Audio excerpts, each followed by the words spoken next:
गठबंधन, भारत की भूमिका क्या होगी? क्या मिडिल ईस्ट की राजनीति बदल सकती है?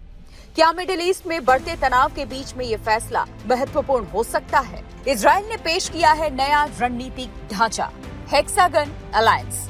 नेतन्याहू के मुताबिक ये गठबंधन उन देशों को साथ लाएगा जो सुरक्षा और स्थिरता को लेकर एक जैसी सोच रखते हैं। सबसे पहले बात कोर पार्टनर्स की।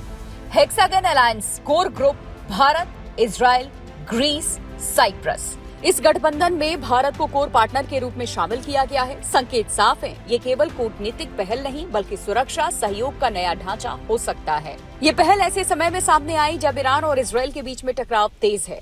इजराइल का दावा है कि ये गठबंधन कट्टरपंथी नेटवर्क के खिलाफ साझा सुरक्षा तंत्र बनाएगा। टारगेट थ्रेट्स, संभावित खतरे जिनका जिक्र किया जाता है, हमास, हिजबुल्लाह, क्षेत्रीय मलेशिया नेटवर्क, समुद्री सुरक्षा खतरे, सिक्योरिटी फोकस, संयुक्त रक्षा समन्वय, खुफिया जानकारी साझा करना, समुद्री सुरक्षा, आतंकवाद विरोधी सहयोग। इजराइल का यह दावा है कि साझा रणनीति से क्षेत्रीय स्थिरता मजबूत होगी। नेतन्याहू ने संकेत दिया कि ये गठबंधन शिया और सुन्नी दोनों तरह के उग्र नेटवर्क के खिलाफ सहयोग बढ़ाएगा। भारत और इजराइल के बीच में रक्षा, टेक्नोलॉजी और खुफिया सहयोग पहले से मजबूत है।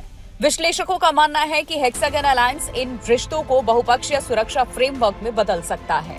जियोपॉलिटिकल कॉन्टेक्स्ट की बात करें तो क्षेत्रीय समीकरण, पाकिस्तान, सऊदी अरब रक्षा सहयोग चर्चा, तुर्की की संभावित भूमिका, उभरते बहुपक्षीय ब्लॉक, भारत इजराइल संबंध, रक्षा सहयोग, जिसमें भारत इस प्रस्ताव में कोर पार्टनर के रूप में उभर रहा है। भारत और इजराइल के बीच में रक्षा, टेक्नोलॉजी और खुफिया सहयोग पहले से मजबूत है। ये गठबंधन उस सहयोग को बहुपक्षीय सुरक्षा ढांचे में बदल सकता है। अब सवाल ये कि वाई इंडिया मैटर्स, तो इंडो पैसिफिक से मिडिल ईस्ट कनेक्ट होगा, टेक्नोलॉजी और डिफेंस क्षमता बढ़ेगी, बहुपक्षीय कूटनीति में सक्रिय भूमिका। तो प्रधानमंत्री मोदी की इजराइल यात्रा इस प्रस्ताव को दिशा दे सकती है। अब सवाल ये भी कि इससे बदलेगा क्या? अगर ये गठबंधन आकार लेता है तो मिडिल ईस्ट में शक्ति संतुलन बदल सकता है।